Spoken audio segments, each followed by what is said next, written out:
Stop using pivot table. Seriously, they're holding you back.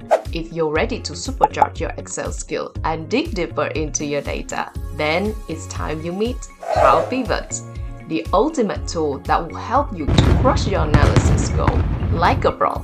Ready to lift those outdated pivot table in the dust and dive into the future of data analysis? Let's get started. Hi everyone, my name is Lynn. I'm a senior data analyst and automation expert with hands-on experience in banking and logistics industry. And welcome back to another data analytics tutorial. This video is a part of a larger data analytic roadmap series where we help Excel property, a growing change of property, make sense of their messy timesheet data. In the first part of the series, we've transformed the chaotic data into a clean and well-structured dataset, ready for analysis. Now, we're going to take things further by analyzing that clean dataset to draw meaningful insight that will help Excel property optimize their store planning for the next year. As a good data analyst, the first thing we need to do is get familiar with the dataset that we'll be working with. This will help us to set a clear objective and define strategy for the analysis, making the subsequent analysis process more efficient. Next, we'll dive into the analysis process, exploring the similarity between pivot table and Power Pivot interface. We will also highlight the key features that truly make Power Pivot stand out. And finally, you get a hands-on experience in writing your own custom formula in Power Pivot, tailored to your specific needs. Before we start the session, you can download the data file using the link in the description below to follow along with me. There's also a timeline to help you to navigate through all the sections of the videos. Please feel free to pause, rewind the videos when needed. If you enjoy the videos, please smash the like button to help me with the YouTube algorithm, and make sure to hit the subscribe button and ring the notification bell so you never miss out on any of my latest videos. Ready to unleash the power of Power Pivots? Let's dive into it.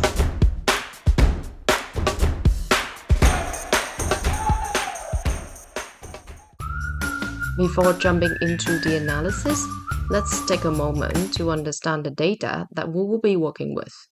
Then we'll define some strategy to better analyze and draw conclusion from this data. Our dataset is organized into three main tables. The first table is the store's information, which provide the context of each store's operational planning and staffing. Within this table, we have the information of store ID and store name, which are the unique identifiers and name of each store respectively. Then we have the opening day, when each store was opened. From the operational date, open and closing hours, we know that each stores are opened from Wednesday to Sunday and from 9 a.m. to 6 p.m. Next, we have the information on the planned number of workday and holiday for each employee of each store throughout the year. And finally, the working hours. Each store operates for 9 hours per day, in which each employee is entitled to 1 hour break. The second table is regarding the employee information, which lists all active employees and their demographic details, which is crucial for analyzing workforce distribution and diversity. We have here the employee ID, which is the unique identifier for each active employee. Then we have the store ID, where each employee is assigned. Then we have the employee's name and other basic demographic information like gender and birthday. The final table is the timesheet data, which is the core of our analysis. This contains the detailed record of each employee's attendance and overtime, which will help us in the performance evaluation. I'm sure that you've already familiar with this table as we've gone through the intensive data transformation process to transform the messy timesheets data from 5 stores into a proper dataset like this. If you haven't seen these videos, I'll leave the link in the description box below, so make sure that you check them out.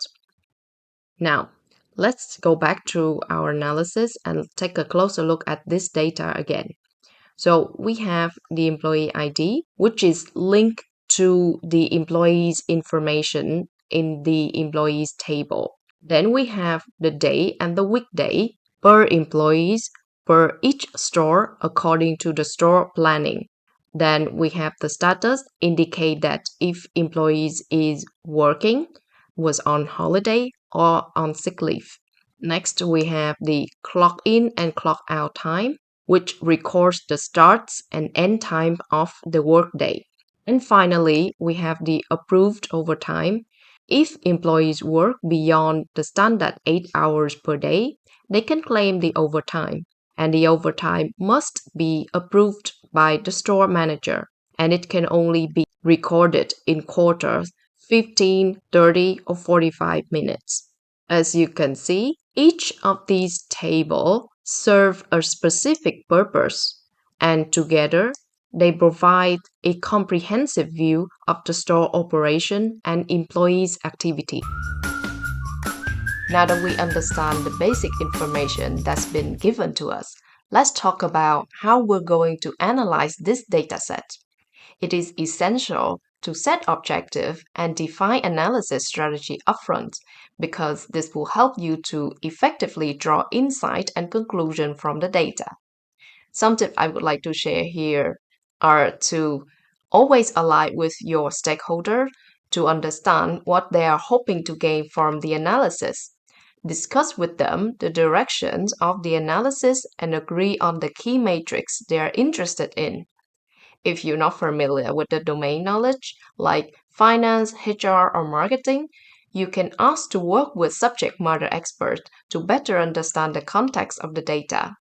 Additionally, you can leverage AI tools like ChatGPT to suggest the direction for analyzing the data.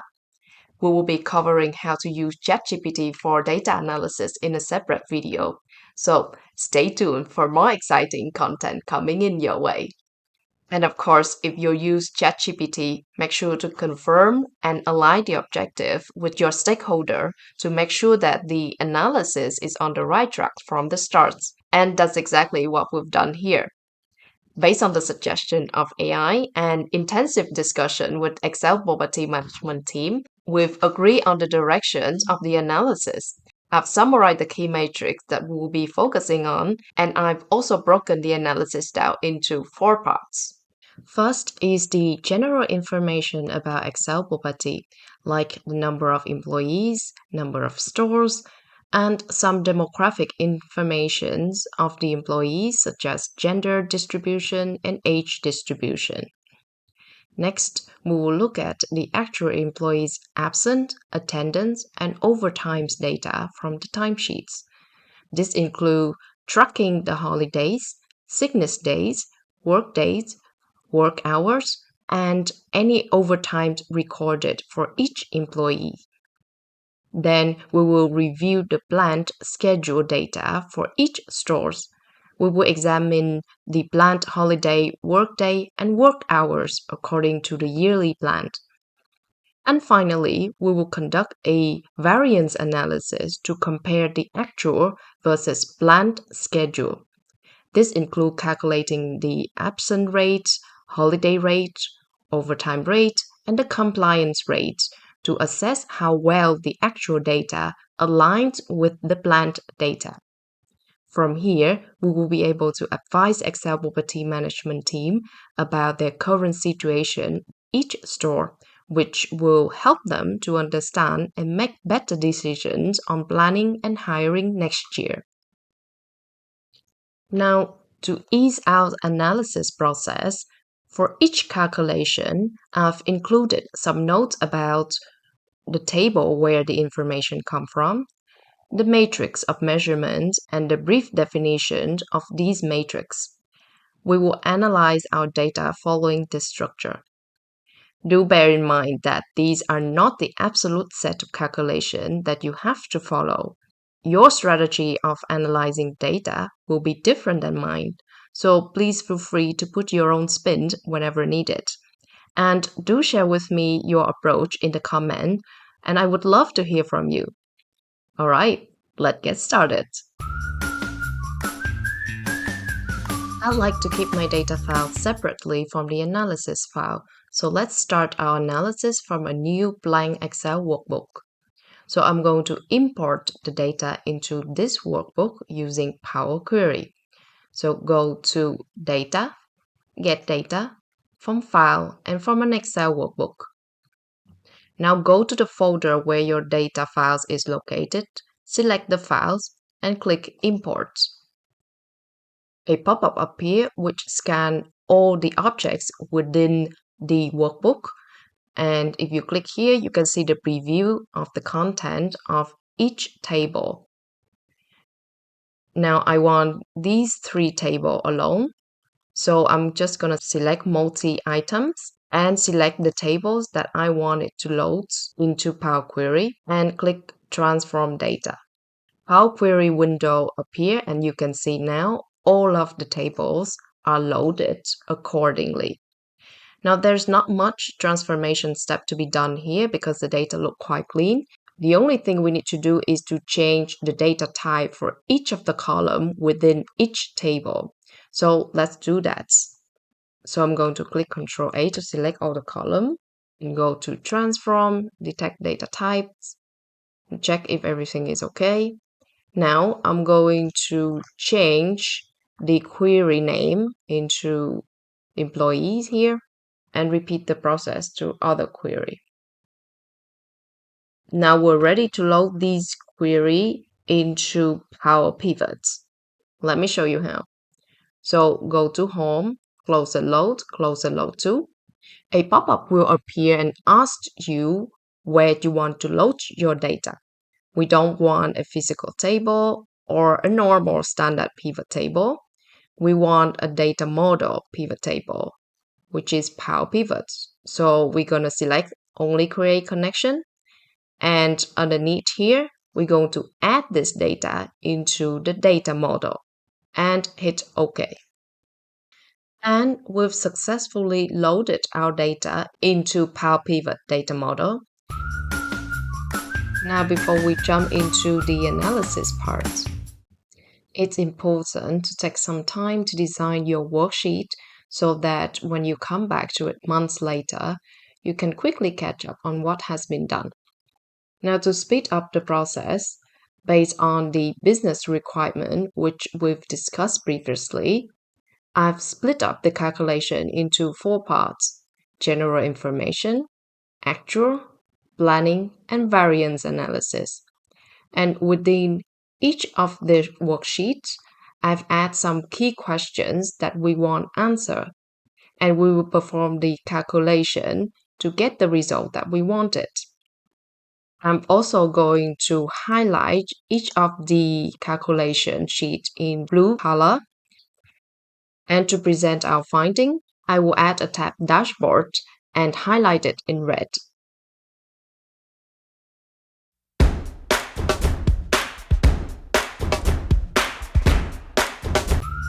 Alright, now that we have the setup ready, we're gonna start analyzing our data.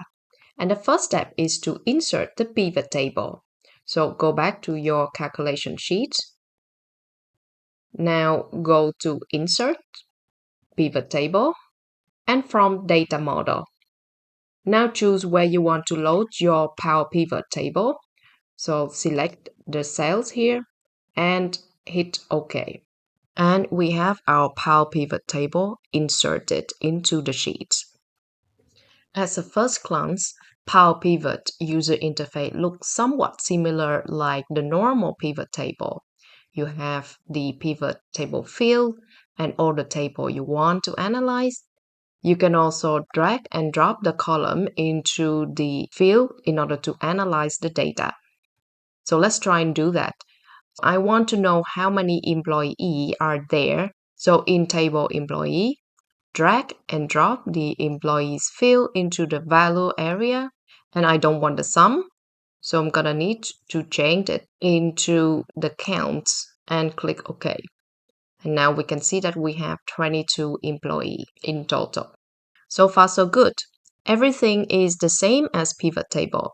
Then you might wonder, why do we need Power Pivot?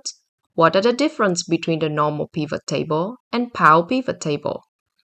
Well, keep watching as we unveiling the secret of Power Pivot. Normally, with a standard pivot table, you would need to use the lookup function to pull all the information into one single table, and then you insert the pivot table. With Power Pivot, it allows you to work with multiple tables at the same time without having to consolidate them into one single table. In our case, we've loaded 3 separate tables into our data model, and you can see all the table in tab All here. You can also expand the table in order to see the column underneath it.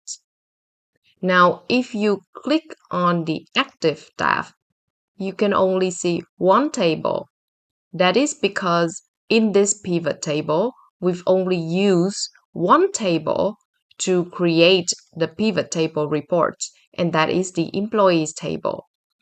You can add or remove the tables in Active tab if you wish. So for example, if I want to add the store information into this Active tab, what do? I go to tab All in the store table, right-click and show in Active tab. And now go to the Active tab. I can see that the store table has been added here. And to remove the table in Active tab, you right-click and remove from the Active tab. And the table is gone. Now let's go back to tab All. And here, this is a search bar. You can also use this search bar in order to find the information that you need. For example, I want to see the ID. I can see all the information has been listed here with the ID information for each of different table. And I can select them, drag and drop to the pivot area here if I want to. Now, as you can see, our model contains only 3 tables, which is a very small data model. But imagine if you have the model contain 10, even 20 tables, then you'll be very happy that this option is available. Not only Power Pivots allow you to work with multiple tables at the same time, it also allows you to make these separate tables communicate with each other. We will explore this possibility in later videos in the advanced section. Alright, now let's go back to the Active tab and we will be focused on analyzing this employee table only. What truly makes Power Pivot stand out in comparison with the standard pivot table is that Power Pivot allows you to write your own calculation. Let's say I want to count the number of stores from this employees table. What do? I'm going to drag and drop the store ID here, change this aggregation into count. And now I have 22 stores. This is not correct because there are 22 records in the table, and the count simply returns the count of each store ID record. And we don't want that. We need the aggregation to count the unique number of store ID in this table. A normal pivot table cannot do that.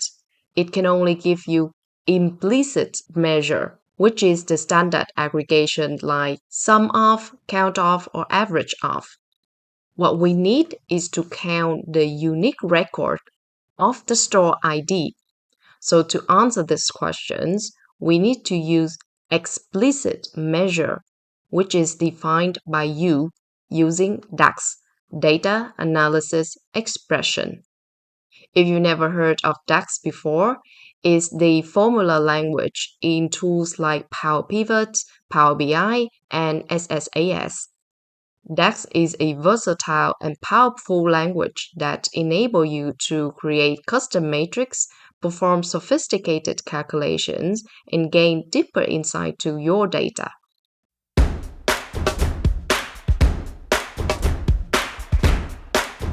Alright, so how do we write explicit measure using DAX? One way to do it is to right-click on the table, add measure. A measure pop-up box will appear. This allows you to write your own DAX explicit measure. So we have here the table where the measure will belong to. Now you can type here the measure name. I'm gonna call it number of store. And here you can write some description. For example, I'm gonna type here unique count ID. This is good for documentations. When you come back later, you will know what the calculation is about. You can check out what DAX formula is available here, or if you already know what formulas you're going to write, you can use the blank space here to write the formula. Now, I know what we need is the distinct counts. So I'm going to type here distinct counts. And what do we want to count? That is the store ID from the employees table. Now close the bracket. And to check if the formula is correct, we'll check here. There's no error in this formula, so we're good to go. Easy, right? Now I also want to format our results, so I'm gonna format this number, use the separator, and I don't want any decimal number. And click OK. And as you can see here, we have our measure number of store created. Now just simply drag and drop it into the value area.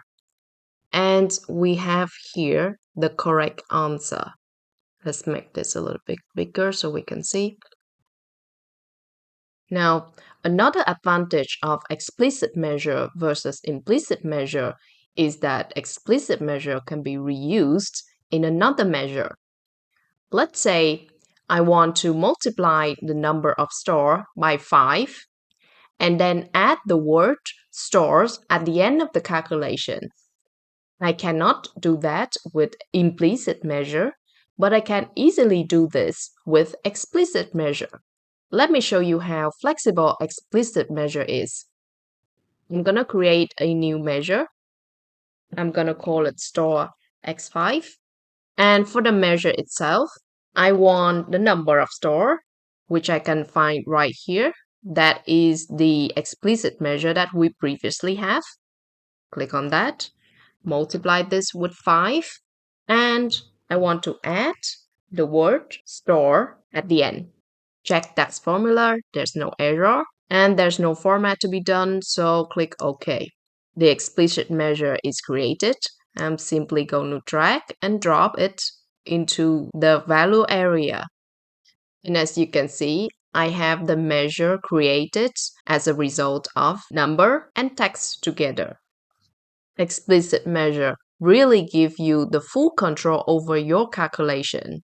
They offer flexibility in defining the calculation, and you can customize the explicit measure specifically to what you need to handle even more complex calculation. And that is not the case with implicit measure, where you are limit your calculation to the standard sum or count. So if you have a choice, always go with explicit measure. And this is a good practice in case you want to perform more complex calculation and you need to reuse your explicit measure again. All right, now we want all of our calculation to be as explicit measure. So I'm going to quickly remove all the implicit measure, also this measure as well, and recalculate everything using explicit measure. So create a new measure. Now I'm going to recalculate the number of employees measure. That is the count of employee ID from the employee table. Check DAX formula, there's no error. Format it. 1,000 separator, no decimal, and hit OK. And I drag and drop the new measure into the value area, and I have the measure as I wanted. All right, so we have number of employee, number of stores. Now we move to the employee's demographic information. So I'm gonna just copy the existing pivot table and paste it right here. I need the distribution of employee. So kick out the number of store and drag in the gender. And do the same for the store. So I want the store ID and kick out the gender. And now I have the number of employee per store. And we have completed our initial analysis, which gives us the overview of Excel Boba Tea store and employee information.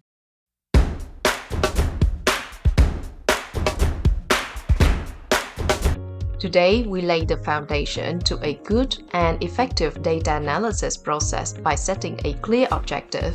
We also see how easy it is for Power Pivot to handle multiple data tables at the same time. Most importantly, we began writing custom formulas in Power Pivot, showing why it is a game changer for deeper data analysis. But remember, this is just a taste of how powerful Power Pivot is. In the next videos, we'll get to know the real user interface of Power Pivot and explore some of the most important concepts in Power Pivot and DAX, setting the strong foundation to master DAX and take your analysis skill to the next level. Thank you for watching. If you found this video helpful, please give us a thumbs up and share it with your friends and colleagues. Don't forget to leave a comment in the feedback sections below and make sure to subscribe for more tips and tricks to level up your Excel skill. I'll see you in the next video.